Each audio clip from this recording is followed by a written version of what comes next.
Columbus, but Yeah, it's close enough. nobody's really there anymore.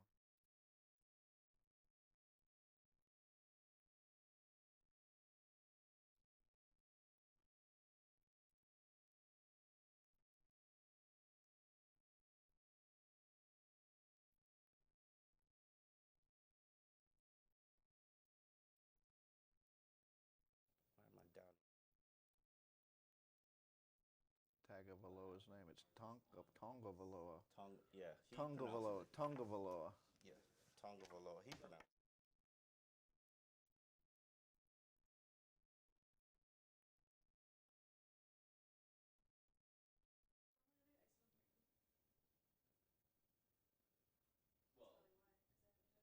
Oh, that too. Yeah, that's so.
People who are average at best on this team. We went through this last week, Dave.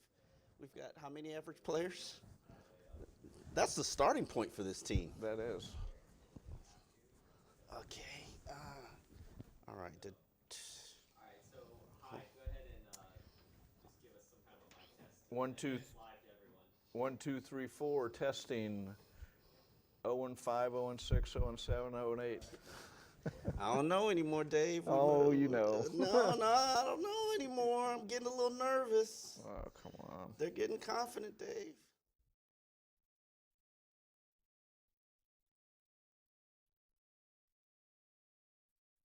Feel himself. They got a real quarterback now. All right, when are we launching? Yeah, we're ready whenever y'all are ready. Okay, send texting out. Now, hold on. Let me put it on Facebook as well. Select all. Copy. Technology. Turn your phone off, Dave. Good point, Omar. All right, you take segment 2, and we should go. Oh, hold on 1 second. Let me get stats. Did you check the camera angles because of my Yeah, let me fix it. repositioning? Just in case you want to throw some stats at us. I don't. This thing I don't have to know off the top of my head. Which one is that? Is that the God, I Hyde got a one? cold in Buffalo. Oh, it's probably because it's Did you? it's Oh, The God. flights. The flights. I know. That's the issue. If you do not take an I airborne, forgot to. you got to take an airborne. I know, you're right, and I forgot. You got to take an I was airborne. thinking about, for 3 days thinking, Flights are. how could I forget? really want to. I think somebody should create like a mask that you can wear on a flight that protects you from germs. Yeah, you look Let's like do Darth that, air Vader. mask. Huh? Let's invent that, air mask. I'd be all for it. It purifies the air that you're breathing. Just filters it. Yeah. Filters out the germs. Because Even if it doesn't, you can do it. you and can sell it. Yeah. Sell it. People would Flights. go crazy over that. Flights are incubators. The Chinese and Japanese, They wear masks all the time. I know. It was weird being over there when they were doing it, but now I'm all for it. Yeah. We could personalize a mask for you, like a hockey mask, like a. Yeah, I think it's a good business right there. All right. You let us know. Did we get the camera working? No. Oh, which camera did we lose? The important Omar camera. We'll just focus on Dave then. Yeah. I can change Do you look at that camera? maybe the settings. There is something weird. No, that's the camera. That's Do you look at that? sometimes, but Oh yeah, for I sure. really never pay attention. I shouldn't. Yeah, you may just have to roll without it since we're already like, and I'll mess with it while we're. all right. Let's roll. We're ready. One more gulp.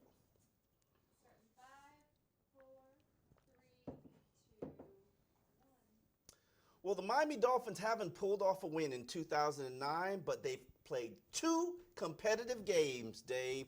Getting closer from this to this. I'm Omar Kelly. This is Dave Hyde with the Sun Sentinel columnist Dave Hyde, and we're here to talk about the trending upwards Miami Dolphins. Lost 31-21 to the Buffalo Bills in a game that was a lot closer than the final score would indicate, Dave.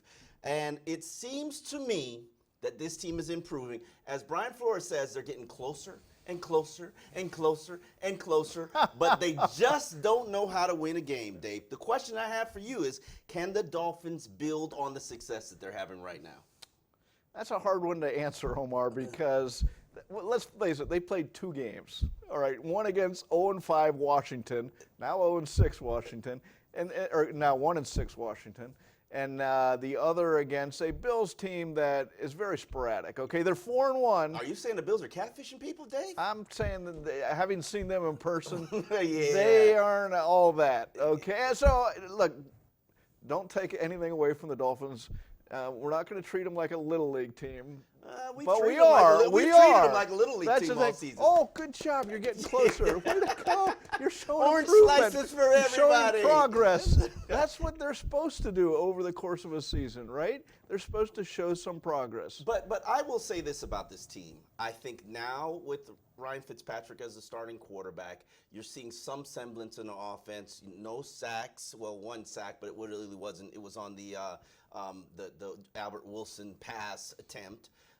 You're seeing a better pocket. The line is improving. The line played well last, and that was we can get into that in a little bit, but that was a surprise, especially they keep shuffling players around out of desperation, 5 out of starting necessity. combinations in 6 games. But it'll be interesting to see. New segment, Dave Hyde asked for it, and we delivered. This is Dave's, what are we calling this? Dave's Positivity Corner, Dave. Well, I thought in every season you need a little positive, right, Omar? Absolutely, no question about it. And so let's try to find something. Now, this week's easy. This is an easy week. Okay. All right, and because there were some positive things. There was Preston Williams. 6 catches, 82 yards, and we won't even talk about his fumble. Oh, I want to talk about his fumble. No, this is Positivity Corner. Okay. Positivity time. We Continue won't with your talk about the positivity. fumble that sealed the loss, okay?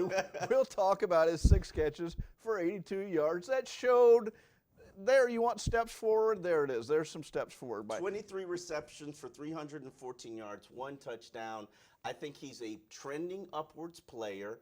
He's probably learning how to run proper routes, probably learning how to make the proper route adjustments. And if you'll know Ryan Fitzpatrick's skill set, he always looks for those bigger 6'2", 6'3" receivers. And like they played Devontae Parker and Preston Williams a lot last game together, which was interesting in that they did have some mismatches, and for the first time, they started to take advantage of those mismatches. So, look, Preston Williams talked about the first game he was just running around. He didn't know what he was doing. Okay, like a lot of That's rookies. what happens with rookies. Right, okay, and now here we're getting into the middle of the year, and so we'll see. But you saw some signs. You mentioned the offensive line. And that would, to me, against the Bills were the third-rated defense in the league. Mm-hmm. Okay, Catfish. And so the fact that the offensive line gave up no sacks was something compared to where they've been. Okay, that we're That's a starting point. we're talking baby step progress. I liked Evan Brome in at center. I think he's been playing well at right guard. I think he's probably one of their top 2 offensive linemen. And I think that that's one of the pieces that if you look at this season in terms of things that you found or discovered that you like, Evan's really playing well. I think he fits in right there at right guard. But he played center last week. Yeah, he played Kilgore center. But I think Kilgore is still a salvageable, usable piece. And I like the leadership that Kilgore brings. You know you're going to get the right line calls and the right line protections. And he's actually making blocks on the second level. You put him in there with Brome and then Michael Dieter, who I think played his best game in the NFL last week against my friend Jordan Phillips. It seems to be trending upwards. Now you go to Pittsburgh, which is a physical defense. Yeah, absolutely. So now we're going to see, do we come back next week and say, let's walk back all that stuff we said that week. I remember what game was it? I think it was the Washington game. I said that the offensive line was making strides and they were proving and they were ready to play like a respectable they unit. did. Then they allowed 5 sacks. So let me calm down. Anytime I think that this team is ready to compete, they That's what I said. The theme of the Dolphins this week is progress. We made progress because they played a bad Washington team close. Really should have beat them. And they played a decent Buffalo team close. And so we'll see. Buffalo's got some one of it, loss. Some of it's the NFL. Remember, Cincinnati led Buffalo into the final minutes and lost. So we'll see. Our first question comes from Ryan Wright, who asked, the team is becoming more competitive with each passing week. Are we seeing the individual development we hoped in the beginning of the year? Yeah, I think you are. I think, we talked a little bit about Preston Williams, some members of the offensive line. I mean, you could go on there, Jesse Davis. The fact that you're not calling them out, any of these guys out for giving up a sack, says progress. Mike Gesicki, he used to be my whipping boy. There he is. Mike Gesicki did not look like an NFL player last year. We fast forward a year, he's running better routes. He's getting off the line faster. He's respectable as an inline blocker. I mean, he's not good at it. And he's making some nice catches. Absolutely. Which is his we always knew he was strong going to point. make. But he's doing it now. Yeah, I mean, we hadn't seen it. Yeah, in that's games, true. right? Now the next step is to get him in the red zone and be a factor, which is what you drafted him for. Well, here we are. What are we, 22 games into his NFL career? He still doesn't have a touchdown. That's something that this coaching staff will hopefully work towards. And then Devontae Parker. We're seeing Devontae play like a first-round talent. It's weird to say. 3 touchdowns in 3 games. I'm hesitating to say it. I'm hesitating. He's healthy, Dave. I know. He's healthy. Knock on wood. What about on defense? You saw when they used Jerome Baker as a blitzer on that first series, he ran free twice, and now you didn't really notice some of the he had some nice tackles and all that, but he was the guy they wanted to make the centerpiece of this defense. And he's kind of struggled the first part of the year, and he had some nice moments against Buffalo. Luke Fader, who got a shutout last week. Luke Fader is always part of this show. Always on the show. Because he asks good questions. You ask good questions, you get part of X's and Omar. And he's making a comeback this week. Who surprised you the most on offense so far this season? Surprised me would probably be, and I'd have to break down the offensive line. I mean, we could go with Evan Bam. He came in and nobody knew him. He'd been cut by a couple teams. He'd been around. He'd been on the practice squad. Been on the practice squad, and now they elevated him first at guard. Traded for him. Because the offensive line coach Googs coached him in Indianapolis and knew what he brought to the table. And to be honest with you, it was probably the best acquisition that they made. 5th round pick, I believe, and swap of 6th round picks. Okay, and so now that he was coming in at guard, now he played center. Maybe they have somebody, and that's to me what this year is about. If you can find 3 offensive linemen, 4 maybe, to Yeah, go yeah, into yeah, next yeah. year? 3. Because you need to have some foundation for when you get that quarterback to help them out. I would say Mark Walton has been my top standout this season. I mean, Mark Walton, he is resurging this offense. He's helping you establish a rushing game, rushing attack, 4.6 yards per carry. Even the head coach basically said, this is a guy that we got to get the ball to. If you're an average Dolphins fan, you are saying to yourself, we got to get the ball in his hands more. And to me, it kind of shows you what vision. There's a difference between running backs who have the talent to make big plays and then running backs who have the vision to get you positive yards. And you know, Frank Gore always talked about it. Don Soliger always preached it to me when I covered the University of Miami. It's about the lamps. It's about the vision to see the holes open up and get into those creases. And you know, Mark Walton does that. Kalen Ballage does not do that. Kenyon Drake does not do that, and you see what the offense looks like when you have somebody in there that does. I agree with all that. I also say part of the offense is getting in the end zone, and Kenyon Drake can get you in the end zone if you get a ball in space. You use them right. I'm not sure. Can Mark Walton? We'll see. We'll see. We'll see. I mean, he scored 27 touchdowns at the University of Miami. I know, it's still the same end zone. That was the University of Miami, though. yeah. This is the NFL. It's not like our jobs where there's 26 letters on the keyboard stay the same no matter who you're writing about. Hey. And you go from the college to the pro.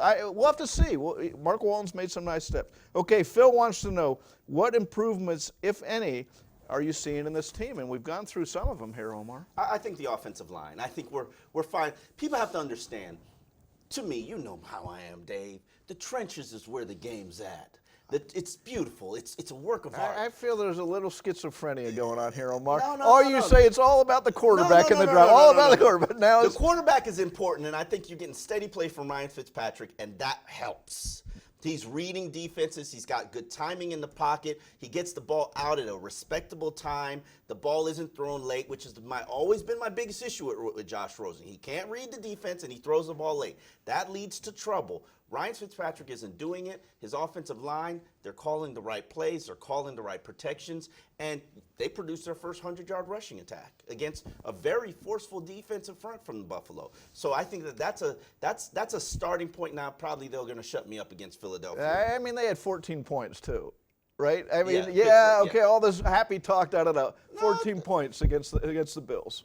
So they had 21 points against the Bills. Oh, the 20. Excuse me. Yeah, they scored the late touchdown. Hey, right. My bad. Put Season high, 21 put some points. Respect on their scoring. Season Dave. high, 21 points. All right, Omar. The trade deadline is coming up, and it's pretty evident the Dolphins will be sellers, considering they began the season selling two of the team's most important assets. Kenyon Drake is obviously being shopped, considering his circumstance with this team.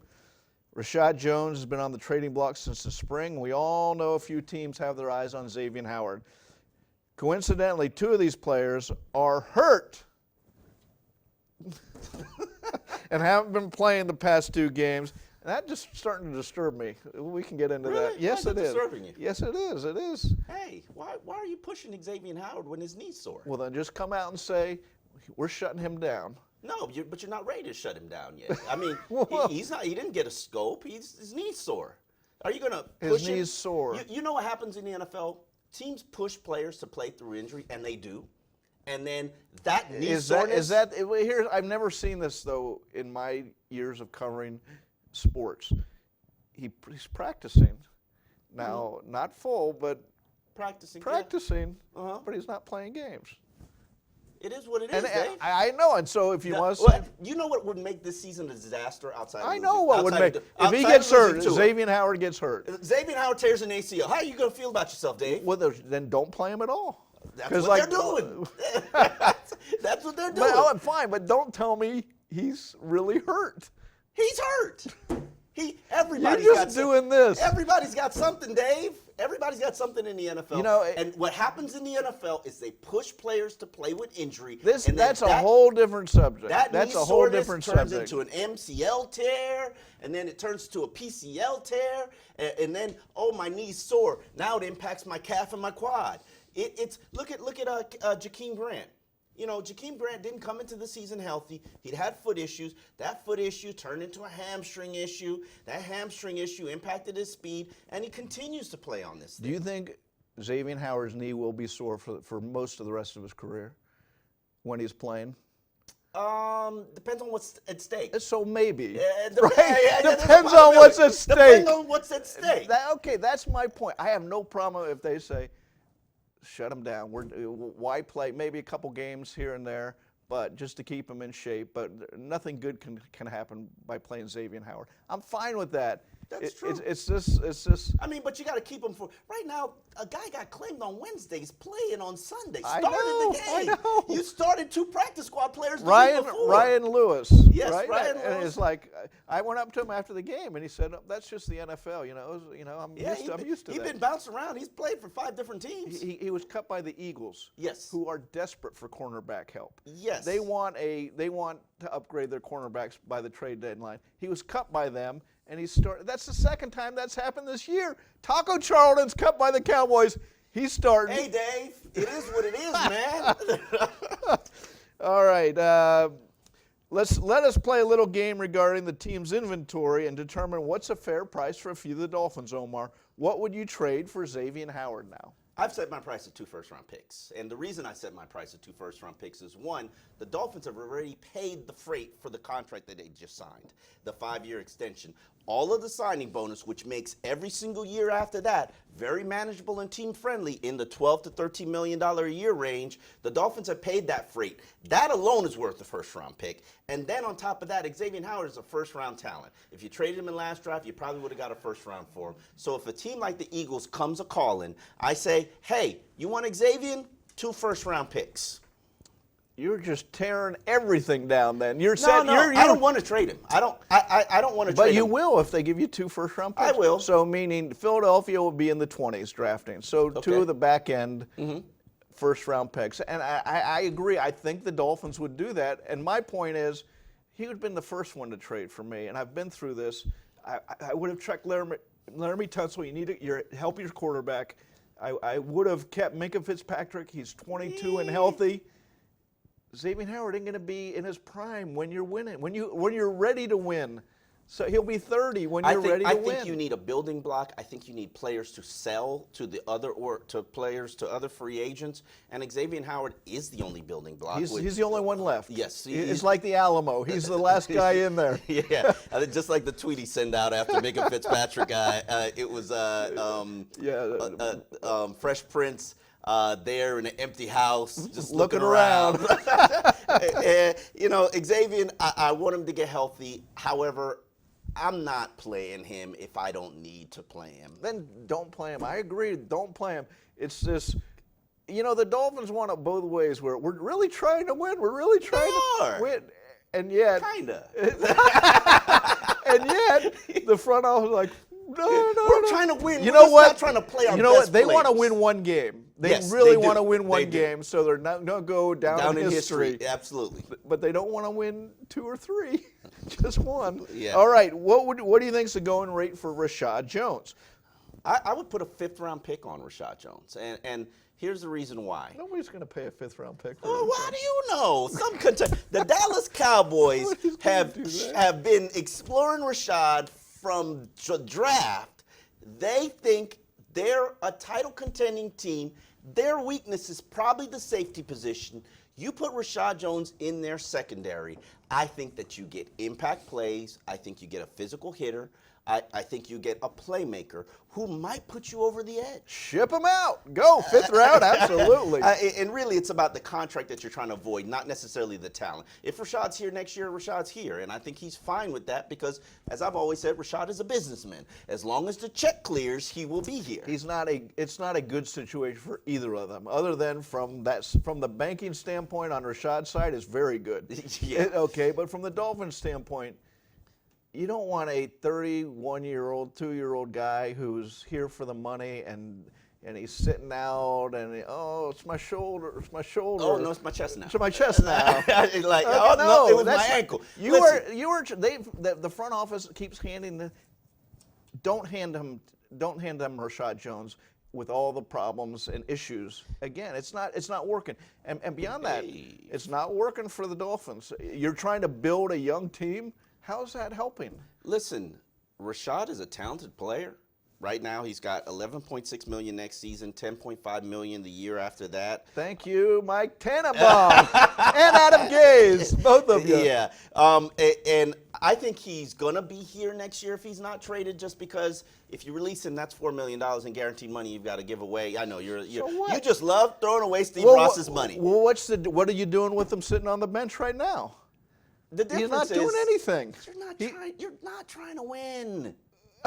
Okay, but you're trying to build something, right? And what all these young guys look at the 31. Oh, that's how the game is played. Get your money and sit down. That is how the game is played. That is how the game is played. All right, Omar. Do you think it'd be wise to move any of the other veterans, Devontae Parker, Bobby McCain, Albert Wilson, Daniel Kilgore? I just wrote a piece on the Sentinel.com giving you 10 tradable assets that I think the Miami Dolphins can possibly move if you get a team interested. That is some creative writing. Listen, the Detroit Lions are exploring and investigating Kenyon Drake. Right. They just lost their starting running back. The head coach of the Detroit Lions is close friends with Brian Flores, so I'm sure they're not gonna. That's not a good. Look, they lost Kerryon Johnson, who carried the freight. Okay. That's not Kenyon Drake, as we all know. Yeah, right? but they like to throw the ball, and I think if you like to throw the ball and you want a wide receiver who can make something happen in space, that's Kenyon Drake right there. Right. Daniel Kilgore coming back from a knee injury. Hey, the Los Angeles. I want to hear it. Give me the pitch. The Los Angeles Chargers. If you consider yourself a playoff contending team and you lost Mike Pouncey, hey, Daniel Kilgore can get you through the rest of the season, and he's a very respectable salary right now for the rest of the year. I think. Well, that's why the Dolphins took him over Pouncey. But yes, you're also to say if you're trading for him, here's a guy who's hurt all last year. He's hurt already most of this year.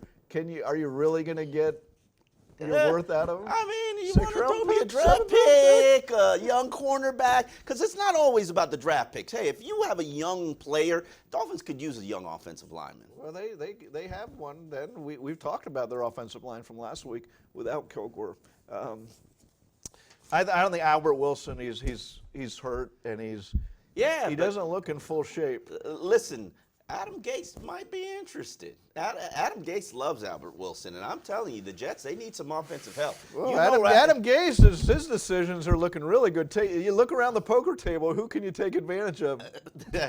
He's right there. Our next question comes from HaveKC5, who asks, what are the chances Drake's traded before Tuesday's trade deadline?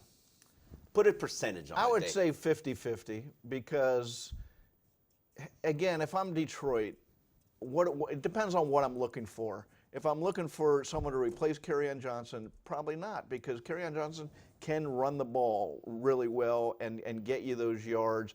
Now, if I want a guy in space, a third down back, then yes, I'll take Kenyon Drake. But I'd say it's 50-50 that they trade him. Our next question comes from Kyle, who wants to know, what would playing Christian Wilkins at defensive end on obvious running downs be a possible solution for the run-stopping issues? I made the point when I did the film breakdown. This team's biggest issue, the biggest issue right now, is the fact that, one, they can't stop the run. And the reasons why they can't stop the run is because they can't set the edge. They're not getting great push from the defensive line. The defensive tackles are not keeping the linebackers clean. And it just makes a chasm of disaster. I think setting the edge is priority number one. But right now, they have John Jenkins playing a defensive end on some running downs. The real issue has become because Avery Moss is hurt right now. He's sidelined with an ankle injury. Christian Wilkins, obviously, he made a boneheaded decision to punch a guy. As he said. Yeah. As he said. It was a sign of a little immaturity, but come on, there's pushing all the time on offensive, defensive lines, but I guess now there's a new initiative like, hey, no punches, like you're out if you throw a punch. And I think this is a situation that he's learned from. But yeah, they need one more trench player, and it might be Robert Mbiche, who is on PUP, who has the ability to come up and be active on the 53-man roster. They need one more defensive lineman, and that would make them respectable. Well, they have all those number one picks. They redrafted and hoping can still get something out so of it. there's there. Christian Wilkins, when they got him, the idea was to move him around. Now, are they going to do it as a rookie? Are we going to wait? I think that's. I'm not even sure he's a player that I'd move around. I think he's an average defensive tackle right now. You're not seeing any penetration. You're not seeing him in backfield. So that's why you're not seeing him beat guys one-on-one. And a lot of rookie defensive tackles, it takes a while. Yes. All of a sudden, you're going against real big men. NFL caliber players. And so let him keep him at defensive tackle this year, and just let him grow. And maybe if he starts to get some success, then next year you start thinking. But the other thing, the problem with the defensive line and the rushing game, the defense has been on the field too much this year. And what you saw with Fitzpatrick putting some drives together and fewer 3-and-outs is the defense wasn't exhausted by the second half. So that to me, as big as, and we've seen Taco Charlton try to set the edge, and Charles Harris is not around, not there. Not that good. Yeah, and point taken. Vince Beagle. All right, Omar. Justin Dunker is a good one. Is there any offensive lineman right now that can carry over to the 2020 squad? Well, clearly Jesse Davis is going to carry over. Jesse Davis and Michael Dieter. Jesse Davis probably played his best game at right tackle. Obviously, he continues to move everywhere on the line. You didn't feel any pressure from the right side of the defensive line. That'll be put to the test against Pittsburgh. I think Jesse Davis. I'm a card-carrying member of the Jesse Davis fan club, and so I ride for Jesse Davis. I am too, but isn't guard his natural position, or Yeah. are we getting? No, I think he might be able to handle that right tackle spot. I mean, I'm still on. The jury is still out. I think right guard is his natural position. The jury's still out on whether he can handle that right tackle spot. Michael Dieter, hopefully he's trending upwards. I think you threw him into the deep end of the pool, sink or swim season. He had been drowning, and he finally played a respectable game, getting to the second level, helping open up holes. That's what I expect from a Wisconsin guard. I'm a believer in college brands, and he is from the brand that I buy when it comes to offensive linemen. He has started more games than any player in Wisconsin history. I have to think it's just learning the speed of the game. Well, and a lot of these guys, especially the rookies, and we would, at least give them the chance to November, December. Oh, yeah. They, like you said, thrown into the deep end of the pool, and they don't have a lot of veteran talent around them to help them out this year. So their vulnerabilities are getting exposed. So let's wait till November, December before we really judge their rookie years. Well, Dave, the amount of teams jockeying for that number one pick is a bit unhealthy. It makes me a little bit uncomfortable, or as to quote Joe Philbin, I'm getting a little queasy. It's a crowded field, the Cincinnati Bengals. I got some aspirin for you, Omar. You're going to be good. I got a little indigestion here. No. This team is improving. They are going to get 2 wins. The problem that I feel right now is that 2 wins might cost you Tua. It certainly can't be against the Cincinnati Bengals, which is one of the undefeated teams along with the Dolphins. But then again, you look at the Atlanta Falcons, who are probably, a month away from firing their coach, Dan Quinn. The New York Jets, good God, is that a train wreck? Are we seeing ghosts? Sam Darnold. Seeing ghosts from former Dolphins out there. Yeah. And the Washington Redskins, we all saw that the Dolphins, if they really wanted to win, probably could have won that game. If Xavier Howard plays that game, they win. Absolutely. Because the rookie receiver ain't going to catch 2 touchdowns. So no question about it. So I'm starting to get a little worried about Tua Tagovailoa sweepstakes here. And for those who do not know, Tua got injured against the University of Tennessee. He had a second procedure on an ankle. Now both ankles have titanium plates in them. Yes, I know about his durability and size issues. I've known about them coming into the season, and I'm also absolutely fine with it. The praise for Tua is 5 miles down there, and the information gathering is here. Listen, let it happen. I know about the size. I know about it. You saw his ankle get rolled up on. Who does that not hurt? No, I agree. That was an injury. It wasn't like they lightly tapped him and he hurt his ankle. But we can make exceptions for every injury. They're just piling up now, right? It's 2 ankle injuries. 2 ankles and a knee. Yeah, two ankles and a knee. I mean, once we get to 2 ankles and 2 knees, I'll get a little worried. Well, it's a long season.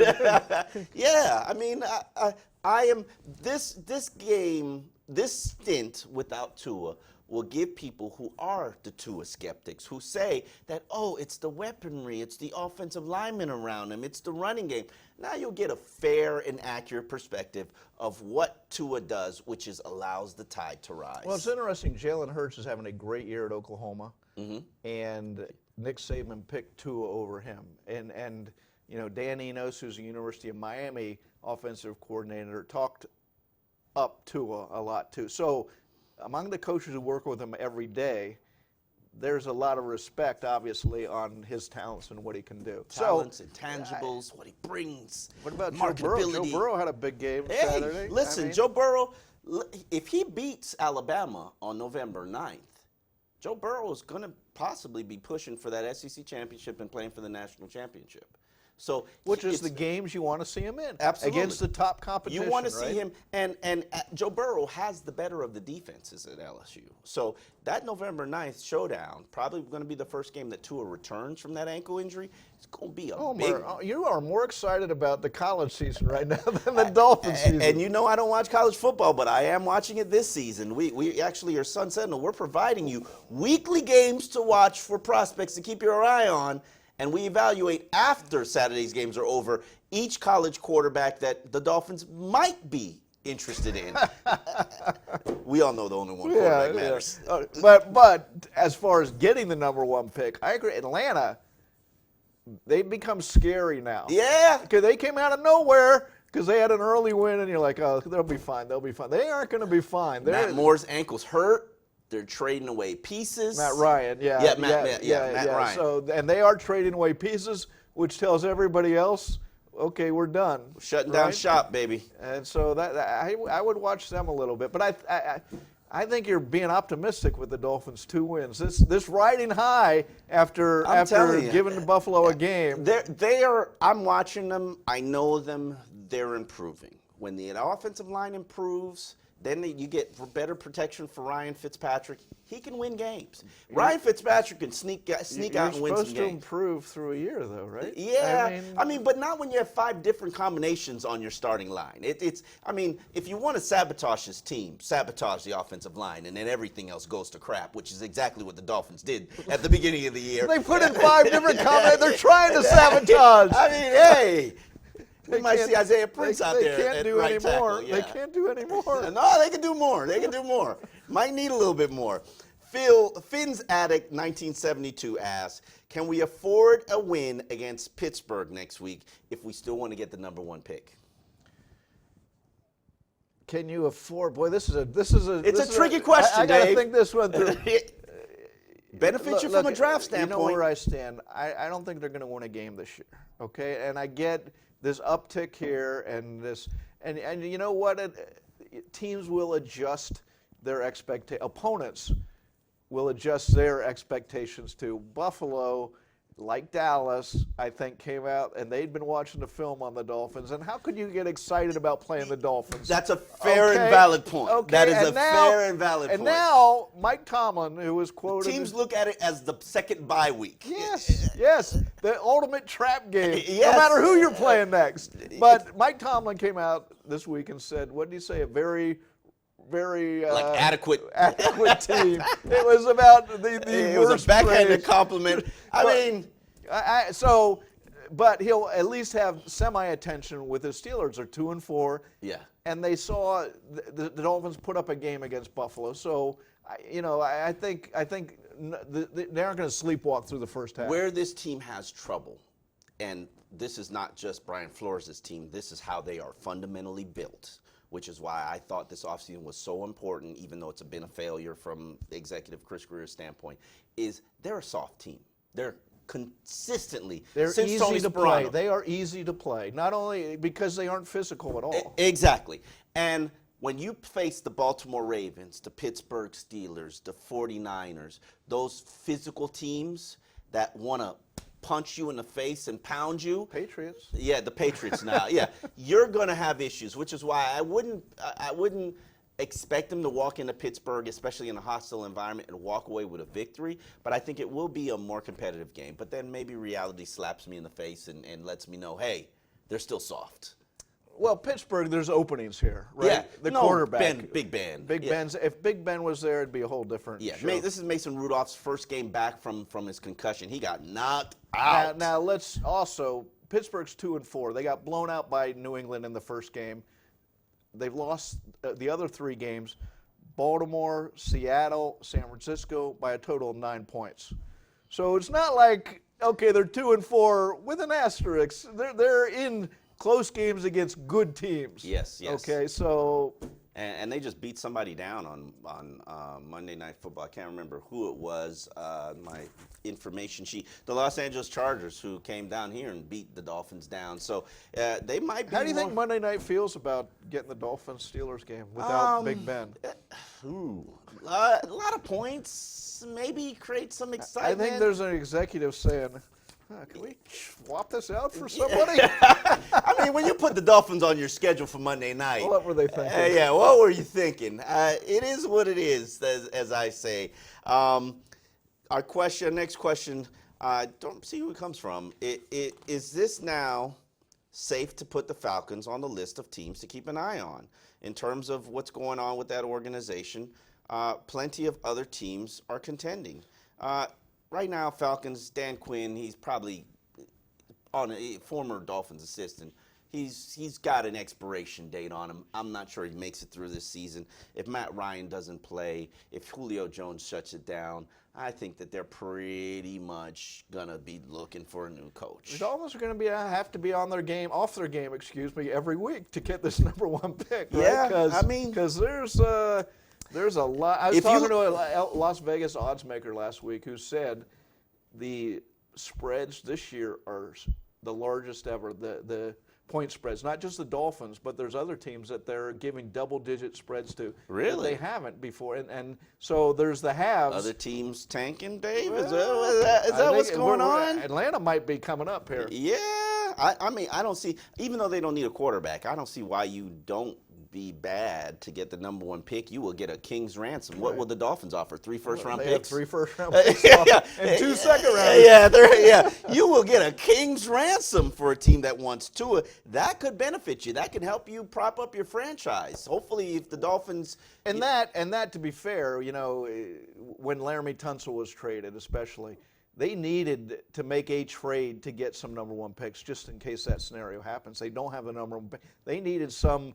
Assets. Bag of gold to throw down Yeah. to somebody and say, we want the number 1 pick. Well, the Dolphins got a bag of gold right now. They The got a question big is, bag of will they have to use it to get the quarterback that they want? Our next question is: the Dolphins really are the Dolphins really stashing Rashad Jones and Xavier Howard to be traded away before the deadline, like the Cincinnati Bengals are doing with AJ Green? If they can get high draft picks for them, why not get better offensive linemen and jump on the rebuild and save draft picks? Well, I think there's 2 separate issues there with Rashad Jones and Xavier Howard. Xavier Howard's an elite player, and he's your 1 elite player on your roster, and you've traded. I think Rashad Jones, I still would not say that Rashad is not elite. He is not playing like it right now, but I think that Rashad is an elite player. He's shown you. This is a 10-year career, man. This is a Ring of Honor career. Let's put some respect on his name. He's had a really good career, but what we've seen this year isn't that player anymore. Okay, football, you age quickly, and my fear is Rashad Jones, either because mentally what's going on with the team, and he knows that. If you're a veteran, why would you push your body for this situation? I'm with you, but also you saw how he played against the Chargers, where he missed 3 tackles. That was Phillip Rivers. He missed 3 Phillip tackles. Rivers did like this. Phillip Rivers like. Come on, that's Phillip Rivers. Phillip Rivers threw a pass at the line of scrimmage to. Look, Rashad Jones had a great career, and maybe he can be that for somebody else. Maybe he can get to that point again, okay? But 31 with 2 shoulder surgeries, a hard-hitting safety. It's hard for a hard-hitting safety with 2 shoulder surgeries to be the same guy. I hope you know what? I hope they trade him, and I hope he gets to a place where he can show. No, he can. And I don't mean this will be the end of his career this year, but he can have the next couple years and go out in a good way rather than what's going to happen You here. can pull a Jeremiah Bell, just finish strong, playing elsewhere. He's going to make a lot of money regardless. Either way, to me, and I've always wondered this question: 10 years, 2 Pro Bowls, 20-something interceptions, 10 sacks. Is Rashad Jones a Ring of Honor player for the organization, for this franchise? You know, I'm going to have to sit down and look at that.